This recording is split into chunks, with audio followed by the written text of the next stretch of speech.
നിഷാദ്, നാളെ UR പ്രദീപ് ജയിച്ചാലും ഭൂരിപക്ഷം കുറഞ്ഞാൽ പോലും അത് സർക്കാരിനെ സംബന്ധിച്ച് LDF-നെ സംബന്ധിച്ച് അതൊരു പ്രതിസന്ധി ഉണ്ടാകുമോ?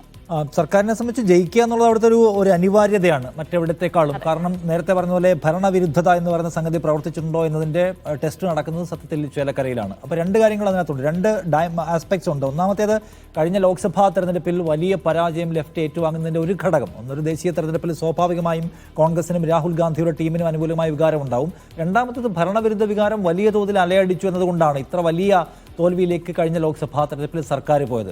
നോക്കൂ, ആ ഭരണവിരുദ്ധതയുടെ കാറ്റാകെ അടിച്ചപ്പോഴും വീഴാതിരുന്ന ഒരു സ്ഥലമായി ആലത്തൂർ ഉണ്ടായിരുന്നു എന്നത് കാണുക. അപ്പോൾ അതിൽ രണ്ട് കാര്യങ്ങളുണ്ട്. ഒന്ന്, ആലത്തൂര് കെ രാധാകൃഷ്ണൻ വിട്ടുകളഞ്ഞില്ല ജനങ്ങളെന്നത് കാണണം. ഭരണവിരുദ്ധ വികാരത്തിൻ്റെ മുഴുവൻ ആനുകൂല്യവും UDF-ന് കൊടുത്തപ്പോഴും രമ്യ ഹരിദാസ് എന്ന് പറയുന്ന സ്ഥാനാർത്ഥിക്ക് അത് കൊടുക്കാൻ ആളുകൾ തയ്യാറായില്ല. കാരണം അവരുടെ തൊട്ടുമുമ്പത്തെ 5 വർഷത്തെ ഓഡിറ്റ് ചെയ്തുകൊണ്ടുകൂടിയാണ് ആളുകൾ വോട്ട് ചെയ്തത്. അവരാവട്ടെ ചേലക്കരയിൽ മത്സരിക്കേണ്ടി വരുമെന്ന് വിചാരിച്ചുകൊണ്ട് ചേലക്കരയ്ക്ക് വേണ്ടി പ്രത്യേകമായും ചെയ്തില്ല. അവരെ പരിചയം പോലില്ലാത്ത ആലത്തൂർ മണ്ഡലത്തിലെ ചേലക്കരക്കാർ ഇപ്പോഴും ഉണ്ട് എന്നത് കാണണം. അതുകൊണ്ട് കഴിഞ്ഞ തവണത്തെ ഭരണവിരുദ്ധതയുടെ മൊത്തം മലവെള്ളപ്പാച്ചിലും വീണു പോകാതിരുന്ന ഒരു സ്ഥലം എന്ന നിലയ്ക്കുള്ള കോൺഫിഡൻസ് അവിടെ ഇടതുപക്ഷത്തിനുണ്ട്. പക്ഷേ കാണേണ്ട കാര്യം, ആ തെരഞ്ഞെടുപ്പിലെ മൊത്തം കണക്കെടുത്ത് നോക്കുമ്പോൾ നമ്മൾ അസംബ്ലി സ്പ്ലിറ്റ് നോക്കുമ്പോൾ ചേലക്കരയിൽ കാര്യമായ ഭൂരിപക്ഷത്തിൽ 5000 വോട്ടിൻ്റെ ഭൂരിപക്ഷമേ ഉള്ളൂ എന്നത് കാണേണ്ട കാര്യമാണ്. എന്ന് മാത്രമല്ല, ഒരു ബൈപ്പോൾ വരുമ്പോൾ സകല ശ്രദ്ധയും അവിടേക്ക് കേന്ദ്രീകരിക്കപ്പെടും. മാധ്യമങ്ങളാകെ അവിടെ വന്ന് അവിടുത്തെ മുഴുവൻ ജീവിത പ്രശ്നങ്ങളെയും എടുത്ത് പുറത്തിടും. ഈ മണ്ഡലത്തിന് എന്ത് കിട്ടി എന്നത് ഓരോ മുക്കിലും മൂലയിലും ഓഡിറ്റ് ചെയ്യപ്പെടും. അങ്ങനെ ഓഡിറ്റ് ചെയ്യപ്പെടുന്ന ഒരു സമീപകാലത്തെ ആദ്യ തെരഞ്ഞെടുപ്പാണ് ചേലക്കരയെ സംബന്ധിച്ച്. എല്ലാവരും വരുന്നു, എല്ലാ പാർട്ടികളും അവരുടെ പരമാവധി മിഷനറി അവിടെ പ്രയോജനപ്പെടുത്തുന്നു. കോൺഗ്രസ് ഇതിന് മുൻപ് ഒരിക്കലും ചെയ്യാത്ത വിധം കെ രാധാകൃഷ്ണൻ ജയിച്ചതിന് തൊട്ടു പിന്നാലെ തന്നെ അവിടെ ആളുകളെ ഡിപ്ലോയ് ചെയ്യുന്നു, അവരാവട്ടെ കേന്ദ്രീകരിച്ച് പ്രവർത്തിക്കുന്നു. അവരുടെ സംവിധാനം ഇടതുപക്ഷത്തെ പോലെ തന്നെ ആയി പ്രവർത്തിച്ചു എന്നത് കാണേണ്ട കാര്യമാണ്. അതുകൊണ്ടൊരു ടൈറ്റ് ഫൈറ്റ് അവിടെ കൊടുക്കാൻ UDF-ന് കഴിഞ്ഞിട്ടുണ്ട് എന്ന കാര്യത്തിൽ തർക്കമില്ല.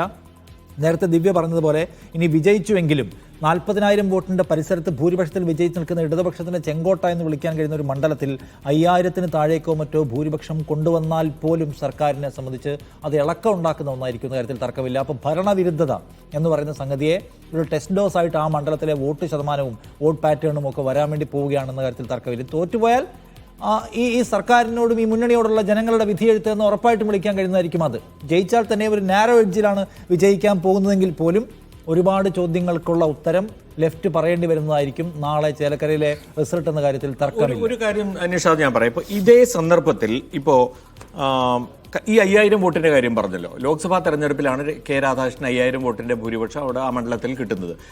രാധാകൃഷ്ണൻ അവിടെ നിയമസഭയിലേക്കാണ് അതേ സാഹചര്യത്തിൽ മത്സരിച്ചിരുന്നെങ്കിലും അത് വ്യത്യസ്തമാണ്. അല്ല, ഞാൻ പറയുന്നത് അപ്പോൾ അത് വ്യത്യസ്തമാണെന്ന് മാത്രമല്ല, നമ്മൾ കാണേണ്ടത് 2019 തെരഞ്ഞെടുപ്പിൽ ഇപ്പം കേരളത്തിൽ എമ്പാടും അലയടിച്ച UDF അനുകൂല തരംഗം ഉണ്ടല്ലോ ലോക്സഭാ തെരഞ്ഞെടുപ്പിൽ. അത് നിങ്ങളൊന്ന് നോക്കൂ, അത് തിരിച്ച് 2021 തെരഞ്ഞെടുപ്പ് നിയമസഭാ തെരഞ്ഞെടുപ്പ് എത്തിയപ്പോൾ നമ്മൾക്ക് ഈ നിയമസഭാ മണ്ഡലം വെച്ചിട്ടുള്ള കണക്ക് നോക്കിക്കഴിഞ്ഞാൽ എത്രയോ ലോക്സഭാ മണ്ഡലങ്ങൾ LDF-ന് കിട്ടേണ്ട അത്രയും ഭൂരിപക്ഷം ഉണ്ടായിരുന്നു അവർക്ക് തിരിച്ച്. അപ്പോൾ ആ ഓരോ തെരഞ്ഞെടുപ്പിൻ്റെയും സ്വഭാവം വെച്ച് വോട്ട് ചെയ്യുക എന്ന് പറയുന്നത് ഇതുപോലത്തെ മണ്ഡലങ്ങളിൽ സ്വാഭാവികമായിട്ട് നടക്കുന്നതാണ്. അത് എന്നിട്ട് പോലും പാറ്റേൺ വ്യത്യസ്തമാണെന്ന് പറയുമ്പോൾ സാർ ഒരു കാര്യമുണ്ട്, കഴിഞ്ഞ ലോക്സഭാ തെരഞ്ഞെടുപ്പിൽ UDF-ന്റെ വിജയിച്ച സ്ഥാനാർത്ഥികൾ വലിയ ഭൂരിപക്ഷം ഉണ്ടാക്കി. 1,00,000-ന് മേലെ ഭൂരിപക്ഷത്തിലാണ് സുധാകരനൊക്കെ ജയിക്കുന്നത്. അവിടെ ഏറ്റവും വലിയ സ്റ്റാർ സ്ഥാനാർത്ഥി എന്ന് വിളിക്കാവുന്ന കെ രാധാകൃഷ്ണൻ 20,000-ന്റെ പരിസരത്തിലാണ് ജയിക്കുന്നത്. ഓർക്കണം, അദ്ദേഹത്തിന് 50,000-ന് മേലെ പോലും ഭൂരിപക്ഷം കടത്താൻ കഴിയാത്ത വിധം ഒരർത്ഥത്തിൽ ദുർബലമായ വിജയമാണ് ആലത്തൂരിൽ നേടിയതെന്ന് നമ്മൾ കാണാതിരുന്നു. അല്ല, ആ ദുർബലം എന്ന് വെച്ചാൽ അതൊരു ലോക്സഭാ തെരഞ്ഞെടുപ്പിലാണ്. അതൊരു ലോക്സഭാ തെരഞ്ഞെടുപ്പ്. ഞാൻ അതാ പറയുന്നത്, അവിടെ അതേ സന്ദർഭത്തിൽ അതേ സാഹചര്യങ്ങൾ, അതിൽ യാതൊരു വ്യത്യാസവുമില്ലാത്ത ഒരു സാഹചര്യത്തിൽ കെ രാധാകൃഷ്ണൻ നിയമസഭാ തെരഞ്ഞെടുപ്പിലേക്കാണ് അവിടെ മത്സരിക്കുന്നത് എന്ന് കാണുകയാണെങ്കിൽ 5000 അല്ല ലീഡ് എന്ന് മാത്രമല്ല, കെ രാധാകൃഷ്ണനെ പോലെ തന്നെ അവിടുത്തെ ഏറ്റവും അവൈലബിൾ ബെസ്റ്റ് ആയിട്ടുള്ള കാൻഡിഡേറ്റിനെയാണ് ലെഫ്റ്റ് അവിടെ നിർത്തിയിരിക്കുന്ന കാര്യത്തിൽ ഒരു തർക്കമില്ല. എതിരഭിപ്രായങ്ങളില്ലാത്ത സ്വീകാര്യനായ ഒരു നേതാവിനെ അവതരിപ്പിക്കാൻ കഴിഞ്ഞു.